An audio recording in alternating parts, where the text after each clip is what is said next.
Hey, Loren Norris with Storypower TV. So glad you're here today. Again, make sure you hit the like, subscribe, smash those buttons and send those out. Share it with somebody who doesn't see it live. Make sure they get a chance to catch it later. Every time I'm in network meetings in this metropolis of Granbury, I run into somebody that I've never met before, which is really funny in a town of 10,000 that you can actually run into people you haven't met yet. But after 2 years of being here, we're still meeting new people, learning about new things. And today I heard somebody talking about an event that's coming up, and the event itself was intriguing, but the cause of the event is really what I was fascinated with. And so I approached Scott and I said, hey, tell me a little bit more about this event. And by the way, we're doing some interviews in studio today. If you've got a chance to stop by and tell us about it, please do. So help me welcome to the studio today, Mr. Scott Bradley. Thanks for coming by, Scott. You're very welcome. Appreciate Thank you, sir. So tell me a little bit about the charity, about how you got into that. You said 14 years on the board, I believe. Yes, sir. 6 years you've been doing the concert, et Yes, cetera, sir. et cetera. But before we dive into any of that, the most important question we ask on Storypower TV is, who is Jesus to you? You know, I've been thinking about that since you said it this morning. And to me, you know, the Son of our Lord and Savior, the man who gave all to wash our sins away so we can do the things that we do to benefit others. So That's a good answer. Thank you. That's a good, solid answer. So a good thing you had time to think about it, right? Right, exactly. Yeah, it had taken me a minute if you just sprung that one on me. Okay, so I'm going to spring the follow-up question on you. It's the same one for everybody. Okay. Why should I care who Jesus is to you? You know, that's a very good question. You should care. It goes back to something you said a long time ago, is if you think he didn't exist, you can go this way. If you think he did, you can go this way. Which is the better choice for you? Yeah. What does it hurt to believe? And what happens if you don't? If you don't, right, then you're going this way. Bigger price to pay, right? Exactly, yes, sir. Well, at least in my worldview. In our opinion, yes. So I'm assuming, and we know what happens when we assume, but I'm Right. assuming, and you can correct me if I'm wrong, that positional worldview has a lot to do with why you are involved in the charities you're involved in. It is. I do a lot of charities to benefit children.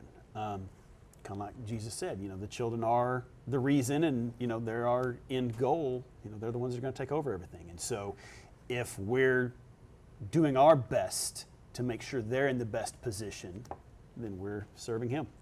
So why children specifically? Because there's some that just can't control the situations they're in. Okay.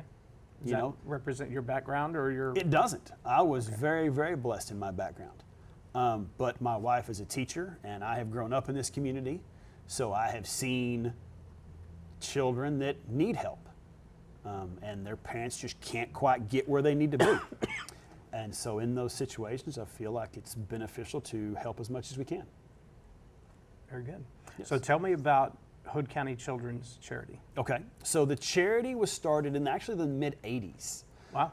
Yeah, it's been around for a long time. It's a lot of longevity. Yes, it's one of the few that have been around for that long. It was started by a number of realtors that had kids, surprisingly enough, that I went to school with. Wow. So growing up here, I knew these realtors' kids, but I didn't know what they were doing at the time because I was too young.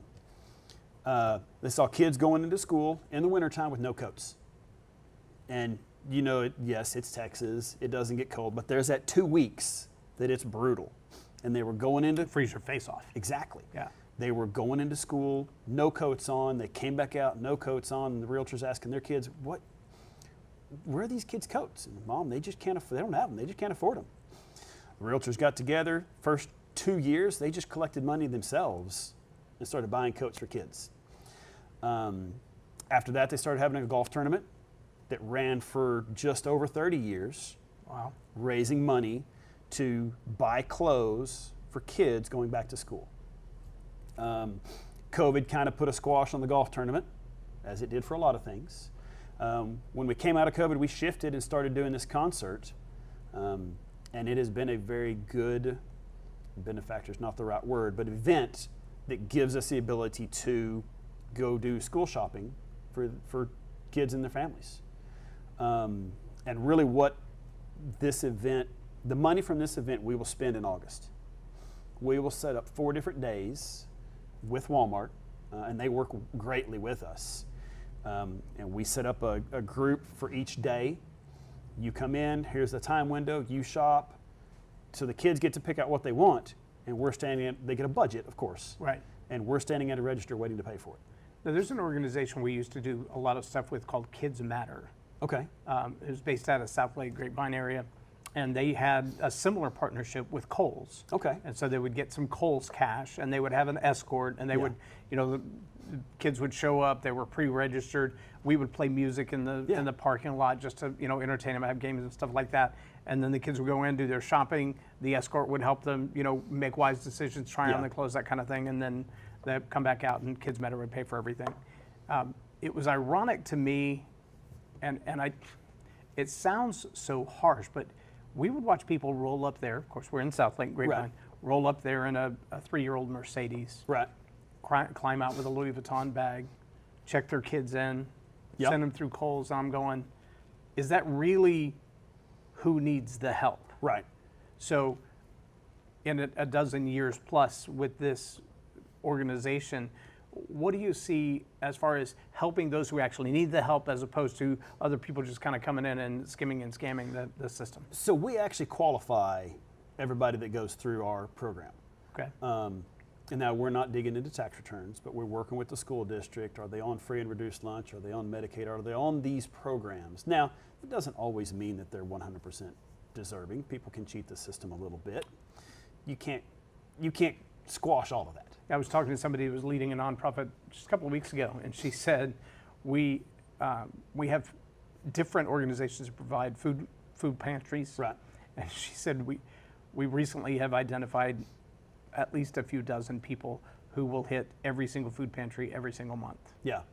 And they're really not that much in need. Right. They're just utilizing the system. Okay. For the most part, I would say 95% of the families that come through, they do have the need. And the parents and even the kids are very, very appreciative, especially when they're checking out. Right. Because, and when I'm running a checkout, okay, whose clothes are these? These are yours. You're going to carry them out and tell everybody thank you and, good luck in school and get good grades. And you can see the appreciation in 99% of them. The gratitude, yes. Yeah. And they're happy that, if they've got 2 new outfits, 3 new outfits for the year that they got to pick out. It's not just, hey, here's some hand-me-down clothes. Of whatever was left over at Goodwill. Right, exactly.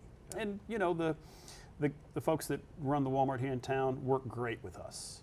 We set up the days we're coming. They know we're coming, so they help give us some associates to work. But we're not the ones shopping with the kids. Their parents are actually doing that because usually there's a couple hundred in the store at a time. Wow. We're helping hundreds of families. Very nice. 500 or so families on average. So you've been in the mortgage industry, you said, since college. Yes, just about, yeah. What made you decide that was the right industry for you? Not real estate, not oil field, not raising chickens? It just happened to be one of those things. It just happened. I grew up with my grandfather had a farm and kind of had that background, did a lot of the FFA and agricultural stuff in high school and really enjoyed it. So went to Tarleton down the highway here and have an ag business degree, but knew that the farming aspect, there wasn't a way to really make a good living doing that anymore. Right. Figured I'd do something in banking. I was always good with numbers. Took an interview with a company just for practice one day because I hadn't, I'd come back, had been in a short-term job, and I was like, I need to do something different. And halfway through the interview, he said, well, we're going to open an office here.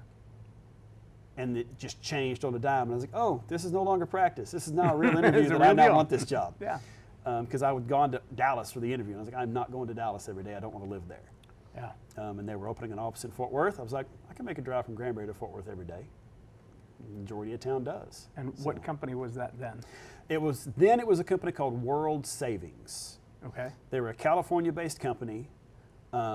Good company to work for. I really enjoyed it. Learned a lot. They actually were bought out by Wachovia at the end of 2007. Okay. If you know anything about the real estate market, 2008 the world changed. Yep. And Wachovia doesn't even exist anymore. Right. They were handed into Wells Fargo. Right. So about the middle of 2008, they shut the entire... That was about the same time with all the international disasters with HSBC and all those others. Exactly. All of them cratered and had issues because they had... The ones that survived had really bizarre issues. Yes. Corruptions and global crime outfits. And there was a lot of crazy stuff. And a lot of it stemmed from partially the federal government saying more people need to own homes. Open up these guidelines. Open up these guidelines, and they've really. That's what happens when you remove the rules, right? Exactly. There needs to be a little bit of regulation, but not too terribly much. Right. I want to do as many home loans for people as I can, but there's got to be some guidelines to it. Right. And so that's kind of what happened in 2008. We were all laid off, changed, and went to work for a guy here in Granbury that I had known for a number of years. And was that a private mortgage company at that time? yeah, it was essentially a broker at that time, and then went to Guild Mortgage in 2011, and I've been there ever since. And then Guild recently bought out Cherry Creek, which was here as well, right? Correct. Bought out Cherry Creek, which had a big footprint through the Midwest and Colorado states, to my knowledge, and then also bought out another one called Academy Mortgage, Okay. which had a decent footprint as well. Okay. Right now, we lend in 49 states. We don't lend in New York, so Imagine that. yeah, they got some crazy laws that we don't want to deal with. So how's your relationship with the mortgage brokers here outside of Guild? How's your relationship with the real estate agents around here and with all the home builders? It's kind of funny because all the mortgage brokers and banks, we have a decent relationship with each other because we all, like you said a minute ago when you start, Granbury in the city, yes, it's a town of 10,000. There's 70,000 in the county, Right. but it's still a small network of people. Right. So we all know each other. There's a couple, we trade stuff. Hey, I can't do this. Go call this guy. Yeah. So we all know what each other does and And what your help each other specialties out. are. And Exactly. Yeah. I thought it was great to hear the mayor say this morning, he just stepped to the front of the room. He's like, notice that so-and-so stood up and promoted Somebody five of their else. competitors. Not just other people with other businesses in the area, but people who literally would be taking money out of their pocket Yeah. if they went over there to shop as opposed to here. And that level of, I'm in it for them. Right. For not necessarily for my competitors, but for the consumer to have the best experience. Right. For people coming to town to To have build the best the whole experience. area up. Yeah. Because if you build everybody up, everybody rises. And I think that's what people love about a small town. Yeah. And like you said, it's hard to imagine, whether you're talking about the South Lake Grapevine area or Dallas proper or all of the DFW. We've been involved with charities from Cystic Fibrosis, American Diabetes Association, American Heart Association for years and years and years. I think we're now in our 10th year serving cystic fibrosis. I MC a lot of their events, their strides and walks and all that kind of stuff. And we take our sound system out there and entertain for the day and make announcements and all that kind of stuff. And we have a lot of fun with that. But we also see a very similar group of people in Dallas as we do in Fort Worth. Sometimes in Fort Worth, we see people year after year after year. Right. And it's funny that, 5 years in, they're like, didn't I see you here last year? I'm like, I've been here 9 years. They're like, oh, well, this is only my 4th or 5th year. And I'm like, yeah, we've been doing this for a long time. You don't see that as much in a major metro area as you would in a small community. Right. But you also don't get to know people like you would in a small community. Right. So tell me about that journey as you walk, because your wife being a teacher, Yep. you being heavily in the community, you probably see a lot of people when they're coming to town going, I'm thinking about buying a house, Yeah. I need to get this worked out. What's the sense, the feeling like when you see those people on the street, when you run into them, you're like, hey, it's good to see you again? Well, Is it a sense of accomplishment, or is It it is, I but want to step here's- back because I don't want to be no. all up in your business? No, it's a sense of accomplishment, but herein lies the running joke in my family when that happens. We see somebody we recognize. I'm not always the best with names. Okay. Even in my business, like I'll catch the first letter of your name, and that'll stick, but the rest of it may not always be there. Right. So you may be Michelle, but I may be trying to call you, Melanie. But I'm honest with that. I know where my problem lies. But the running joke is, because I coached Little League Baseball for years. Okay. Did I coach your kid? I went to high school here. Did I go to high school with you and you've changed, and I may not recognize that? You're right. Did I do a loan for you? Or are you actually talking to my wife because she taught you, or she taught your kids? Right. So there's, it's the running joke of when we walk into a restaurant, how many people, my kids do it more, how many people are mom and dad going to run into that they know? Right. And so there's always a sense of pride of, knowing somebody where you go in a smaller town like this, because it is a smaller town. People want to know each other to be more comfortable in the places that they go. It's also a sense of accountability. Yeah. I mean, you get out there and act a fool, people are like, Oh, I saw you the other night. right, yeah. It's pretty amazing. had an experience when I came back from the Air Force. I grew up in a town actually half the size of Granbury, believe it or not. Lampasas. Lampasas. Big old metropolitan Lampasas. I know Lampasas. I went to college with a couple folks out of Lampasas. I'm sure you did. Almost everybody from my graduating class went to AM or Tarleton. Yep. I guess it was the first year I was in the Air Force. I just bought my first car after I went off to active duty, and came home on leave, wanted to show up my car to my mom, went to the house, she wasn't there. I'm like, well, there's only one other place she's gonna be. We didn't have a Starbucks or McDonald's, she's gonna be at the grocery store. Right. Not because she's shopping, because my aunt works there. She's probably standing there talking, been there for an hour or two. So I pulled up, actually got a space right on the curb, walked in, had my dress blues on, walked in looking for mom, and before I even found her, this kid comes running to me, jumps up, throws his arms around my neck. He's like, man, it's so good to see you. And I'm like, I don't recognize that. I don't know who he is. He says, man, I want to grow up and be just like you. It is so cool to see you. And I was like, I'm feeling good about myself. I got my Firebird sitting right outside the door. I got my dress blues on. Man, look at me. Look what I've accomplished. I'm 19 years old. And he steps back for a second. He can see that look on my face like, I don't know you. Yeah.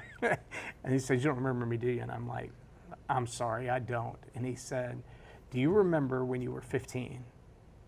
Yeah, it hadn't been that long ago. Yeah. He said, and you had that girlfriend. It's like, which girlfriend? Right. He's like, the Rolodex starts to spin.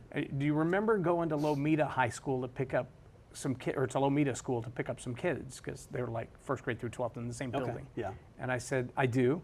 He said, I'm the younger brother of those two. And I'm like, oh my God. Because I was 15, she was 19, and she was married. Right. And she was their babysitter. Those were not her kids. And I was like, oh, of all the things you would remember me for, that is not the one to model. Right. I look back now and I go, can you forget me? Or you know what, let's start over. Let me create a new image in your life that you can remember me for. Yeah. And yet when you get in a small town like this, it's not just what you've done or what you did or who you know, it's whose you know. Yeah. You know, whose parents are you? The young girl that my son is engaged to, we'll go to dinner with her, we'll be sitting there and people look at her and they're like, do I know you from somewhere? And she's like, I don't know, I don't recognize you. And they're like, did you go to school here? And she's like, yep, my entire life, I've never left Granbury. And she's like, but I went to Premier at my junior, senior year, and they're like, oh, that's it, that's where I know you from. And it's just funny to see it click that way. But I also know, having grown up on food stamps and potato soup and being the only son of a single mom, that a lot of that is almost impossible to grow out of. It can be. It is, if you weren't the right name in town. Yeah. And there are people in this town that I went to high school with. Okay. That when we were in high school, you could have set me on fire and they would have walked the other way. Right. And today we're like, oh, it's kind of cool to see you again. Right. You know, Facebook obviously lets us connect with those people, and I connect with people on Facebook that are like, in high school, again, you could have set me on fire and they wouldn't have stopped. Right. But today they're like, hey, it's kind of cool to see what you're doing. And that's one of the things, going back to the charity, that we're trying to help with, to break that cycle a little bit. Right. So break the stigma. The stigma, but the cycle as well, because one of the things, we do the clothes so that the kids feel better about themselves and can be more successful and positive in the class, but we also do some scholarships. Tell me more. Our scholarships, we focus on students going to trade schools. Tell me you're going to TCC. Tell me you're going to beautician school. Tell me you're going to electrician or welding school somewhere. I just had a guy stop in here yesterday. We've had one conversation with him, but he used to be on the executive staff at TSTC. Yeah. Texas State Technical College. Yeah. I say TCC, but they've changed the name. Yeah, well, and there's hundreds of them now. Right. But that's fascinating. I also had a guy in here from Advanced Camp. Yep. Chad, I've met Chad a couple times. And he said, you know, we're looking for all of these people that we can that want to go that way. We're looking for scholarships for them. We're trying to help them. Even Mike Rowe has said, you know, if we can stop the college stuff and move people toward trade schools. Yeah. I mean, there are $100,000 plumbers out there all day long. Oh, yes. Either they run the company or they do all the work themselves. They're still making six figures. Yeah. So your scholarships are helping kids that are in that I'll never make it to college kind of mindset. You may not be a college guy. You may want to go to work, but you need a little bit of training for that work. Well, let's, you know, be we've better got at the job you want to get. Yeah. prime example, one of the families that we gave a scholarship to is going to TSTC for instrument tech school. Okay. Well, you go through instrument tech, you can go to work at any of these nuclear power plants with a job.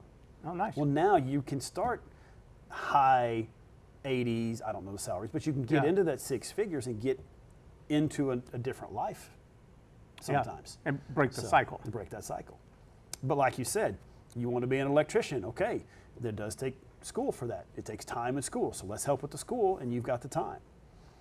Very nice. Um, And so when you do your fundraiser, your big concert, I'm anxious to hear about Yes. that. How does that benefit? I know you got raffles going on, is that Yeah. right? And We've you've got got a a number of silent auction raffles. and a live auction. We're not doing a silent auction. We're doing the raffles instead of a silent auction. Okay. So we're going to sell raffle tickets, and each raffle item is going to have a box in front of it, and drop your tickets in, and then we'll pull one out for the winner. So Okay. you could buy a stack of raffle tickets for $20 and win, and that may all be all So you what's spend. the average value of the items that are, On the raffle items, we want them to be at least $200. okay? So it's not like, here's a hat. It's like, Right. well, example, one of them I picked up today. Here's an Emmitt Smith jersey with a t-shirt, with a hat, with a koozie. You know, there's a package of items. Right. You know, here's a cooler with camp chair, and these, there's Right. a bunch of them that are. Now, you still in can the easily process be of over putting $200 or together. $300 if you're talking about some of those coolers. Yeah, and you can. some of those that's brand just names. the minimum that we're trying to get them to. I think a accomplish Yeti, that. a Yeti 190 is like $700 or something. The stupid big like ones that. can be, yeah. Insane. Even the little ones are $200. Yeah. So, I think I bought one at a yard sale and it was still 60. right, yeah. I was like, it's crazy. Yes. But if it works as well as they say. But then we'll have our live auction items as well, and those, of course, are bigger ticket items. So what kind of things are donated for your live auction? So I'm going through I can see the list, so I'm scrolling down through it in my brain real quickly.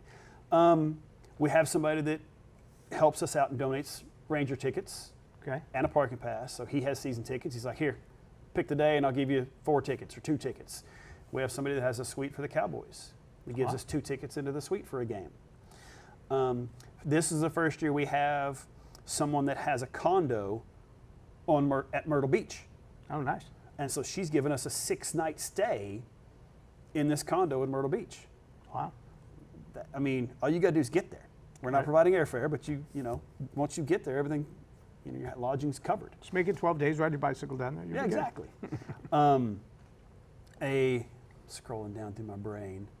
There'll be some firearms and some hunting trips and things like that. We actually have a hunt to Africa Oh, wow. this year as well. So, of course, you got to get airfare, but once you walk in the door, everything's paid for.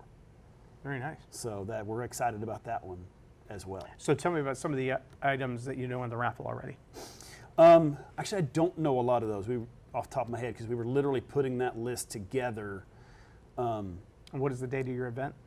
We were putting that list together on Wednesday. It is next Saturday, which is June 7th. Okay. So Saturday, June 7th is the concert. There's going to be some golf packages. I know there's a putter.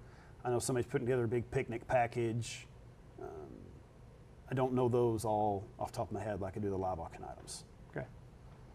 Well, maybe Storypower Academy could kick up something. That'd be awesome. An annual online self-paced course Yeah. is about $2,000. Okay. So I don't know if that would be something. Definitely could be interesting, yeah. Okay. We can make that available. Awesome. We're not too proud to say no, to say yes. We don't want to say no. We want to, I said that wrong the first time. We're not too proud to accept something. Okay. So, So tell me about the concert. this year we have Jason Boland and the Stragglers, Okay. we try to stay with the Texas country theme. A lot of folks in this area grew up listening to that. It was real popular when a number of us, especially on the board, were in college. All right. So Jason Boland and the Stragglers, he just had a CD come out in February. He was just involved in there's a massive concert in Stillwater in April that he was there involved with. So that has a lot of publicity coming out of it that's helping us as well. Right. We have a local band called the Truck Stop Gamblers that are going to open. We're going to open the doors at 5:30. Music starts at 6:30. We're going to have a full evening. Very good. So it's going to be at Warren's backyard. And how which many is a people great will venue. that hold? It's yet to be seen how many we can actually pack into there. Last year we had about 800. We're looking to have at least the same. Where were you last year? At the same location. Okay, at We've been at Warren's backyard for the past 3 years. Okay. They are a great partner in this Very nice. because they feel the benefit of giving back to the community as well. Right. The owners, the Well, then managers. having 800 people walk through your doors to get doesn't familiar with your venue doesn't hurt anything. It doesn't hurt as either, yeah. Yeah. So, and they don't, they are a great partner in this situation. So they say that their max is about 1,000. We haven't reached that. It'd be fun if we did. Yeah. But we're And that's not. presuming indoor, outdoor, right?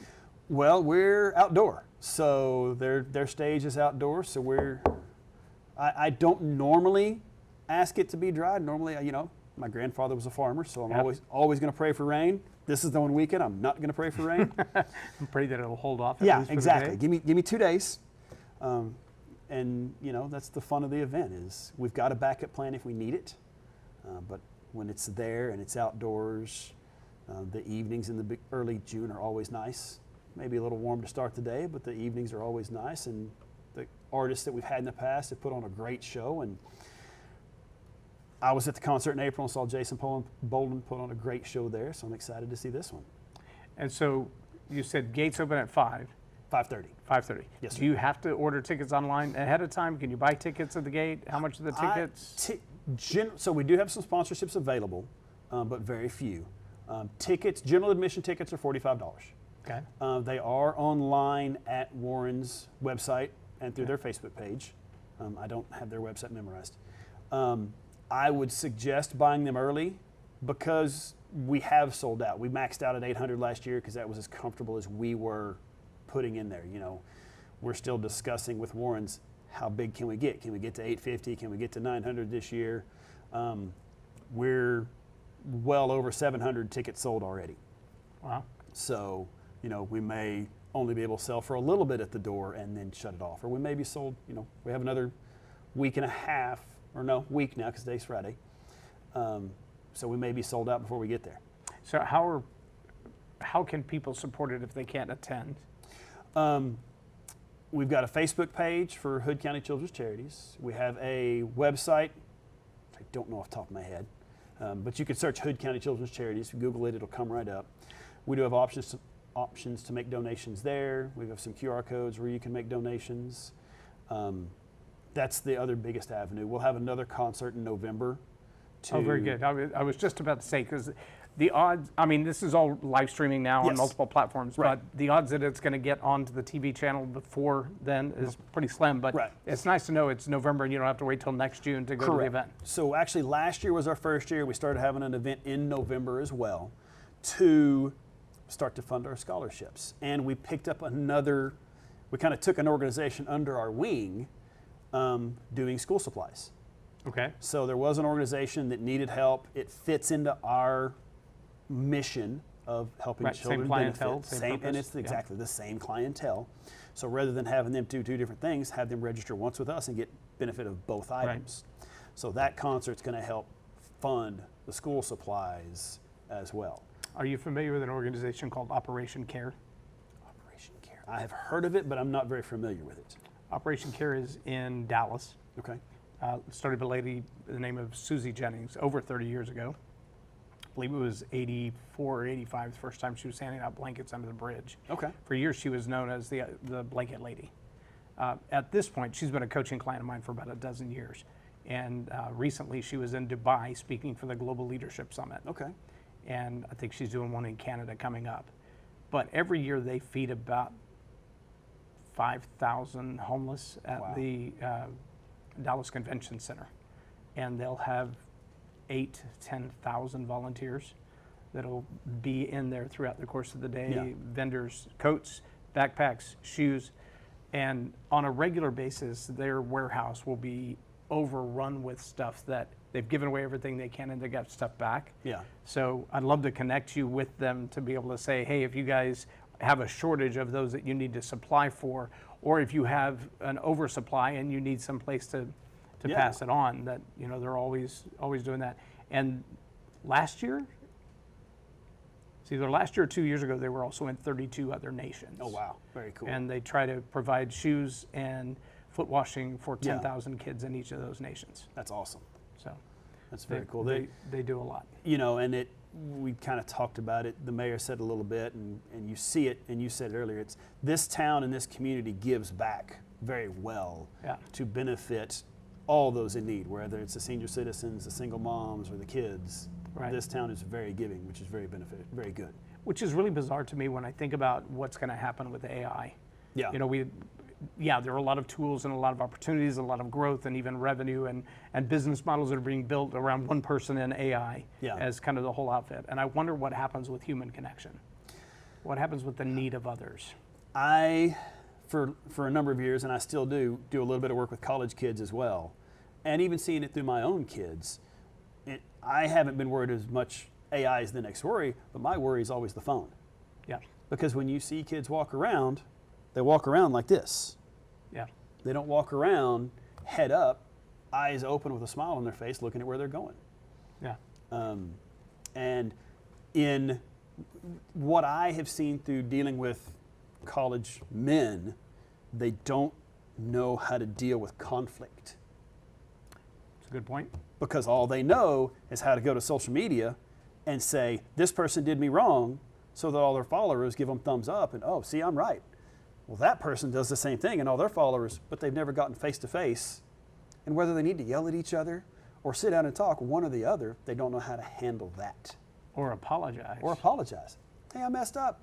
Yeah. Guys are great at yelling at each other for 30 seconds and going, okay, Cool. we're good. Yeah, we're cool. I had one of my best friends in college. We'd get into a fight once every other week. Yeah. But every Monday we were going to lunch. It didn't matter. You have a friend sat right here at this table not too long ago. He's been to Nigeria 14 times, I think. Been all over the world. And we have had probably the most intense verbal knockdown dragouts you've ever seen. Over a pool table, over a dartboard, over whatever. We've done business and ministry together over 30 years. And in that time frame, the iron sharpening iron that looks at you and says, but you're wrong. Yeah. It's necessary Yes. in human relationships. It's necessary in maturity. It's necessary in growth. It's necessary in being a grown-up to have somebody who can tell you, that was dumb. Yeah. Yeah. And you go, why? Yeah. No, it wasn't. Yeah. No, it was, but here's why. Yeah.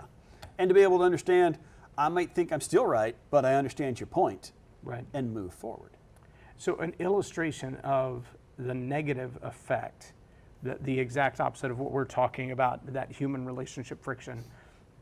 I was watching a Facebook meme. It was one of those reaction videos. Yeah.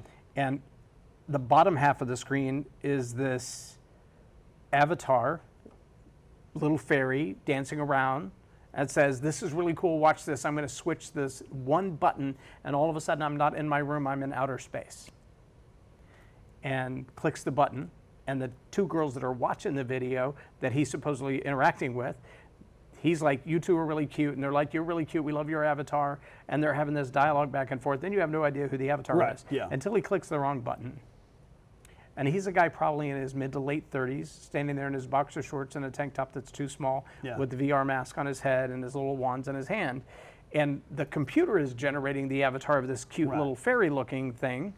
And when he hits the wrong button, instead of the fairy being in outer space, it's showing the reality of him standing in his boxer shorts. And the girls just bust up laughing. Yeah. And I'm thinking, we have a really disastrous future coming, because what is reality isn't the question that leads to an answer. It's a question that soon won't have one. Yeah. That, to me, that is absolutely frightening. And just like you said, it's with AI and the ability to change how you look on a camera. And filter it. And people if say to me all the time, things put on the skinny camera. filter on. I'm like, sorry, honey, we don't have those. Put the filter with more hair on. You know? I need that one. I'm starting to get there. So, but it's things like that you don't know, is this, unless you're sitting across the table from somebody, is this really who this person is? Yeah. Well, and it's so easy to start trouble, to argue. Yes. To offend. The keyboard warriors. To wound. Yeah. Yeah. There's no extent to how much someone can argue when they really don't ever have to look at you. And there's no consequences for them. Exactly. They can say some of the most obnoxious and untrue things, and you're like, I mean, I've been listening to several interviews of people who are like, lost my job, lost my career, you know, lost my place with my scholarship, got kicked out of college, et cetera, et cetera. And it turns out later that all of the accusations that caused that to happen were unfounded, untrue, never were true. There wasn't a word of truth to them.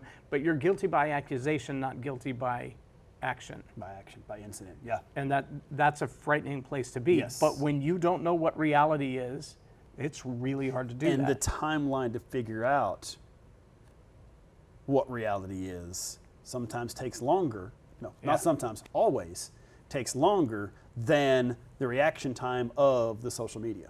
And the consequences of the reaction time of social media. Because people can blast you on social media in seconds, and especially if the bots get into it and it ends up in the algorithm and then it starts trending on the SEO path, then it becomes an absolute nightmare instantly, even if it's a false accusation. But by the time that gets through the process to somebody goes, hold on, and it's not even true. Right. Then the damage is already done, and undoing cares. the damage may never happen. Right. And somebody's life is completely thrown off path. And the hardest part about that is young people who feel entitled because they never learned the practice of gratitude. They never learned the reality of sacrifice. Yeah. That give me, thank you, maybe, but generally not even a thank you. And then on the back side of that, they're perfectly fine. You heard my story this morning. Yeah. That was an amazing story this morning. They're perfectly fine to go out there and mistreat people who don't deserve to be mistreated because they feel entitled. Right. I didn't get what I wanted, therefore you must be, you are, I'm going to treat you like this. And they've lost all ground for humanity. And I looked at that story from this morning. We won't go back through it all the way, but the waiter isn't always in control of what happens behind him. Right. But it's in my business sometimes too. An underwriter may do something, a closer may do something, something may happen behind me that may cause a delay, but I'm the responsible one. I'm never going to let you get to my staff. Right. Hey, we mess this up, I mess this up, we're going to fix this, I'm going to fix this. It's never my person did this, they're at fault. No. But that's how I was raised of take responsibility, give the praise. Yeah. And that's the way I've tried to work, because then it makes those situations so much easier of, okay, they may not be 100% in control of the situation. So let's give them some grace. Hey, go tell the manager the chef's doing this. I'm not going to hold it against you, but somebody's got to know that they're hurting you. Well, and if it's you were overwhelmed with business because you had 3 tables and all of them had 10 people at them, and therefore the food sat in the window too long and that's why it came to the table cold. Okay, that's the server's failure, except somebody knew that food was in the window, whether it was the kitchen or it was the manager or it was another server. There's a manager that's got to be there. And for everybody else who didn't pick it up and deliver it to the table, that's a failure. Because it's not my job. And ultimately, that goes right back to leadership. So like you said, I read it probably, I was at Verizon when I read it. It was a book. It's silver in color. It's on one of my shelves out there. It's called Daddy at Work. Okay. And it had a phenomenal principle in the book that at home we tend to protect up and protect down. Mm-hmm. So if the kids have done something silly and that upsets our spouse, rather than say, well, the kids did it, we might go, yeah, that was my fault. That was my bad. Whether it's 100% true or not, it happened on my watch. I could have stopped it. I could have prevented it. I wasn't paying attention. Or my bad. I'll take care of it. I'll go fix it. I'll fix it, right? Yeah. At work, we don't tend to have that same thing. Yeah. We tend to throw people under the bus very quickly because we want the promotion, we want the next opportunity, et cetera. Protecting up is the same way as well. Dad may come home and go, look, we have to sell X, Y, and Z because we're just not going to make it this month if we don't. Yeah. Mom doesn't go, well, Dad's a failure and we're all broke and that's why we got to sell your bicycle this month or put it in the pawn shop or whatever. Mom says, we have to do this as a team, and so we all collectively together decide to do something. Again, we wouldn't do that at work. If the boss came down and said, all right, I need you guys to all, take an extra 5 days off unpaid, we're like, well, the boss said, and it's all his fault, and why don't you run the business better, et cetera, et cetera. So the idea of protecting up and protecting down is a level of taking accountability and responsibility. How do you see Hood County Children's Charity and this may seem like a completely off the wall question, but I think what I see in charities is often there's an abandonment between the good that we do and the principles that drive it. That separation that says, I'm glad to give you a coat, have a good day. And I don't mean strings attached, right, but values attached. To say, look, the reason we do this is, and so I think the scholarships are kind of a great next level of that, right, to say, we're not just going to write you a check, we're writing you a check for the purpose of investing in your future so you can make better decisions and have greater opportunities. And that is all detached from the where you are right now. It's looking at your future opportunity and possibility.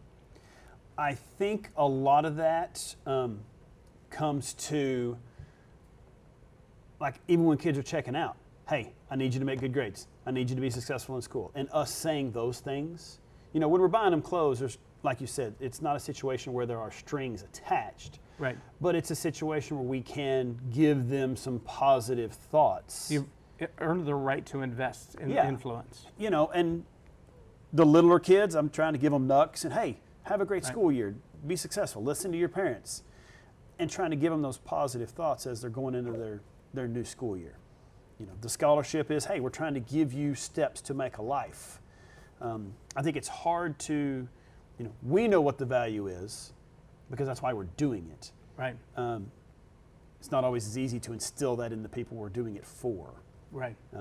It's one Which of the is one of the challenges reasons I do what I do with Storypower, is that sometimes your opportunity to influence somebody's life is 30 seconds. Yeah. It's a 30-second window. But that's not just about being competent and articulate at what you want to say to them in that 30-second window. It's about the story you're telling in yourself. I was working with a client earlier today, then finished their whole signature talk. We've spent about 6.5, 7 hours together so far. Finished their whole signature talk, came to point number 5, and point number 5 was, let someone else help you. Yeah. And I said, you know what the key word is there?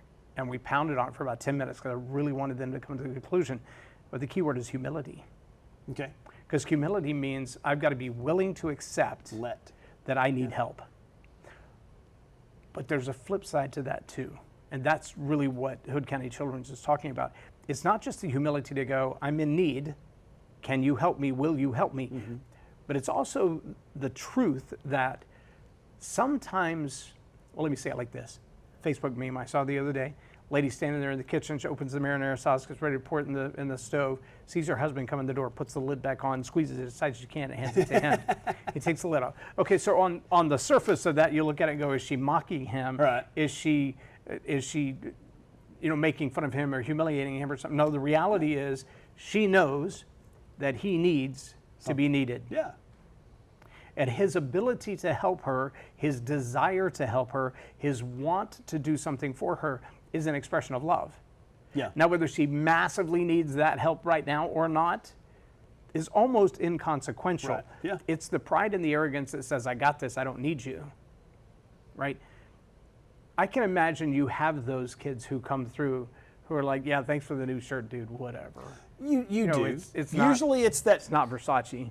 It's Walmart. It's that middle school age. Some of those are too cool. Way too cool for help. Way too cool. No, they're too cool for school. And I will not let you love me. Forget it. Right, exactly. Yeah. But you know, the younger ones, they're always appreciative. Thank you. When they hit middle school, it's weird. When they hit high school again, it's, they're kind of quiet sometimes, but some of them are thank yous. And I always try to make the guys shake my hand, because that's one of the things that I have, but especially some other people have done for my kids is, here's how you shake a hand. Yeah. Make sure you're looking. Firm handshake, look him in the eye, stand up, don't shake a man's hand sitting down. And so it's just little things like that of, there's some that you're never going to get to, but if you can get to a few of them, hopefully you're making that impact. Right. And it's amazing sometimes how that 30-second speaking into their life, like the kid that I talked about this morning, I literally threw him out of my house. I said, you're not going to talk to me like that, you're not going to talk to my wife like that. And he came back and asked for permission. That's good. To be a part of our family.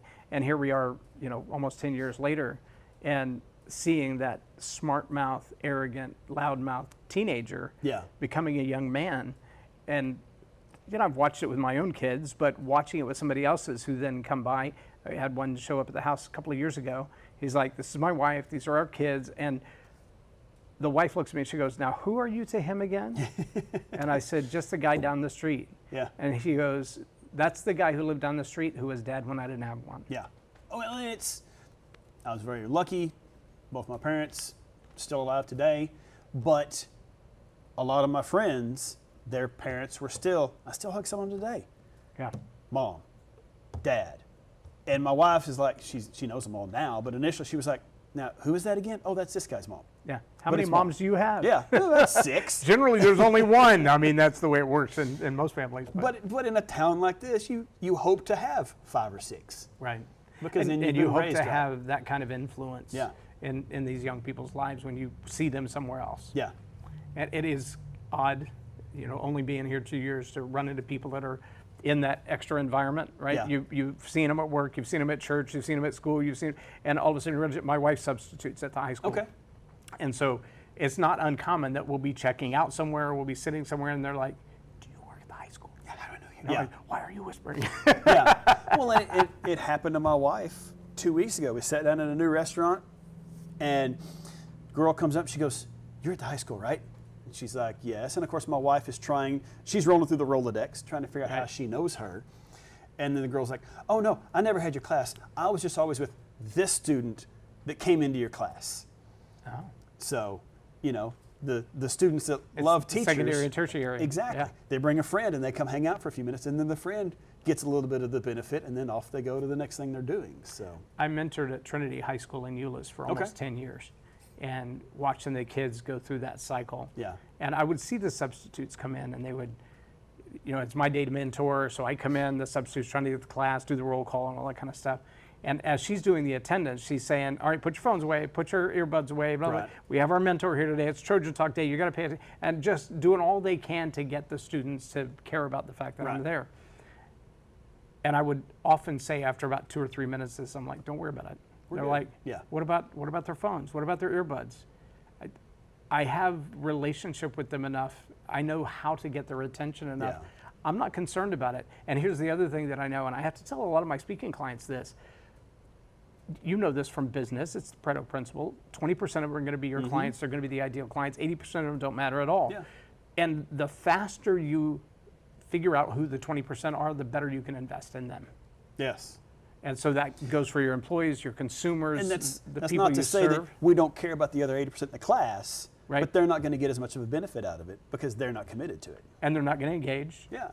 And so trying to serve the 80 who couldn't care less, or the 80 who are only marginally participating, or the 80 who are only barely there, Right. the 80 middle schoolers who pretend like they couldn't care less. I'm Right. not going to say thank you. Right. It's only Walmart. It's not Versace. Right, yeah. That 80%, being there for them, even in the marginal impression that we can make on them, is still worthwhile. Oh, yes. But the 20% who are like, dude, I just graduated from TCC because of the scholarship, but I'll never forget the first Carhartt jacket I bought at Walmart. Yeah. And it was because of you. That's what you want 20 years from now. Yes. That's where you want to see those VOCAD kids come back and they own a business. I was able to serve prison entrepreneur program for a season. Seeing these guys going into the prison with them, sitting down in the jail with them. In fact, there's a picture of them out there on my bookshelf. That guys that graduated, they went through the Maximized Manhood. They learned while they were serving their sentence what it means to be a man of faith, to be an honest man, to have integrity. And then we worked with them from the leadership standpoint at a business plan. And I helped them learn to communicate their business plan and get their business plan sold. And many of them have come out. They built their business. They built a platform. They own their own business. And even with felonies on their record, they're turning 6 figures. Successful business. And doing well.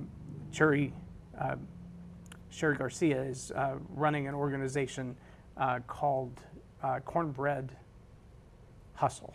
Okay. Cornbread Hustle only hires felons. Huh. But she has companies all over the country who are going, I can take those people. I have jobs for them. I'll accept their educations, the training they got while they were in serving their time. Yeah.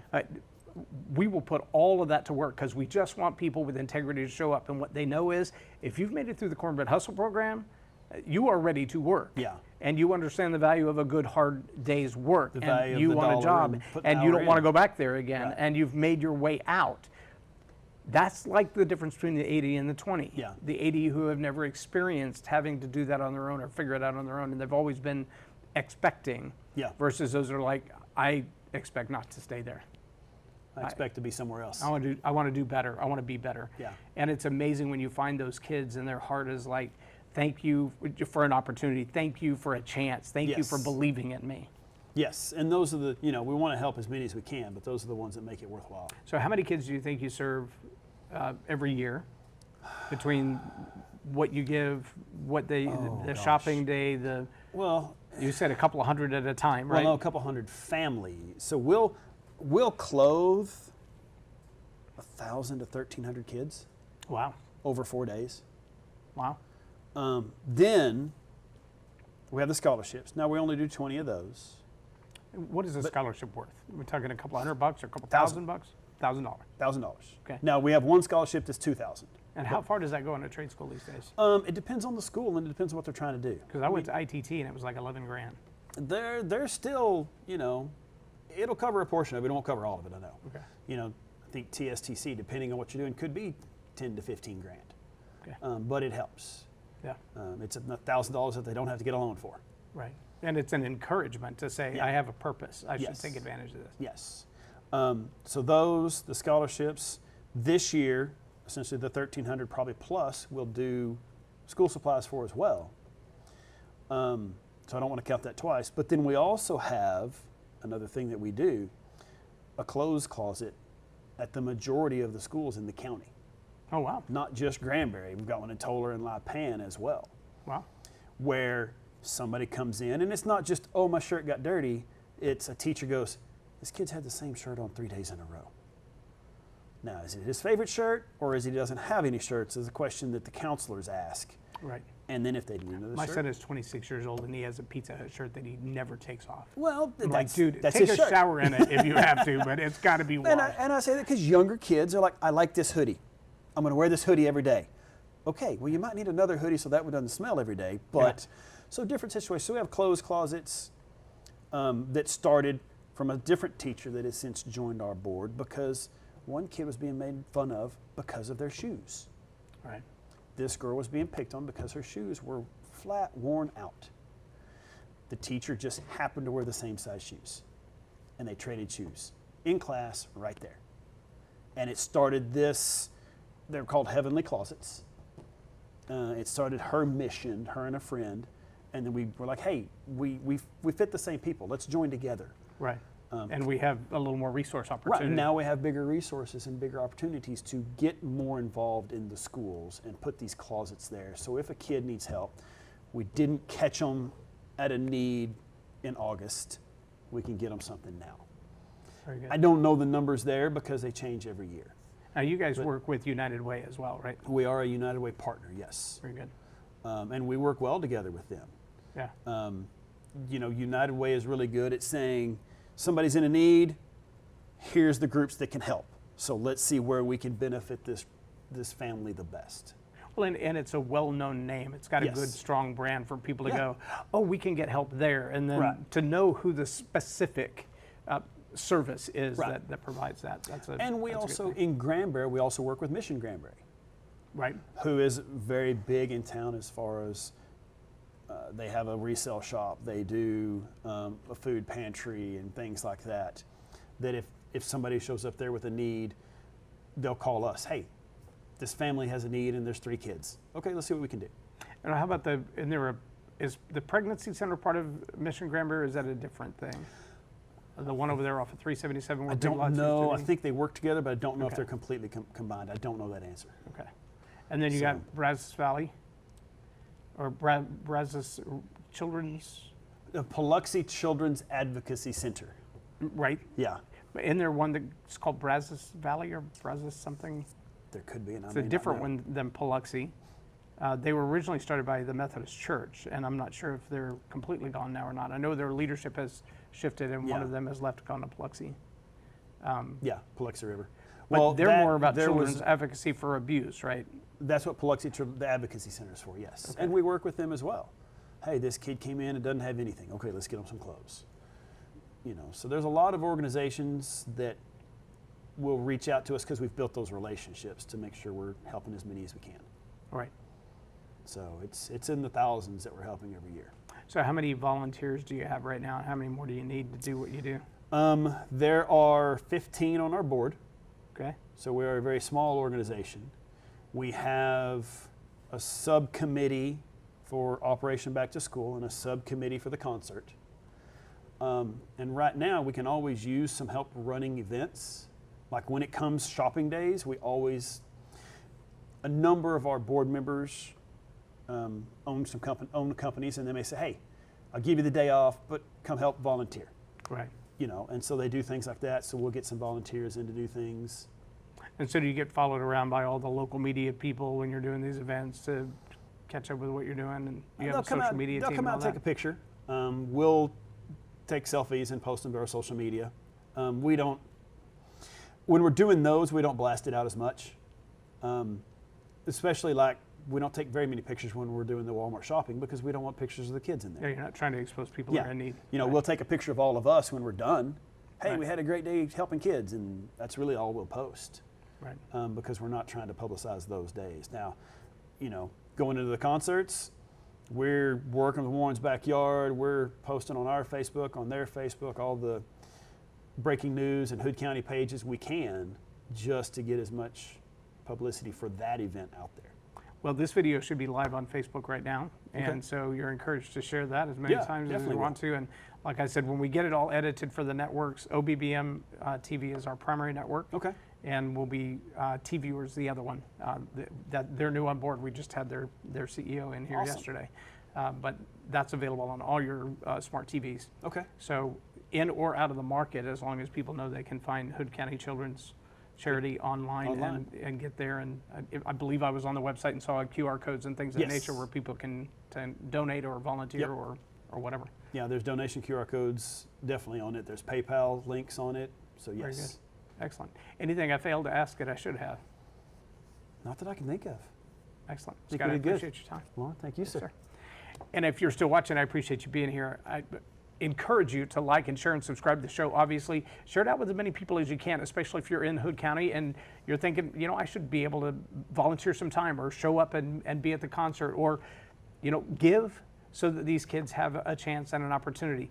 It may not be a huge conversation, a mentorship, a long-term discipleship opportunity, but it is an opportunity to speak and influence in their life. And if you feel like it, pray over the coat before you donate the money, before you show up to volunteer. And make sure that you're ready in your heart to give, to love, to influence other people and help them find their way forward. If you don't, who will? It's all on you. Yeah. I'm Loren Norris with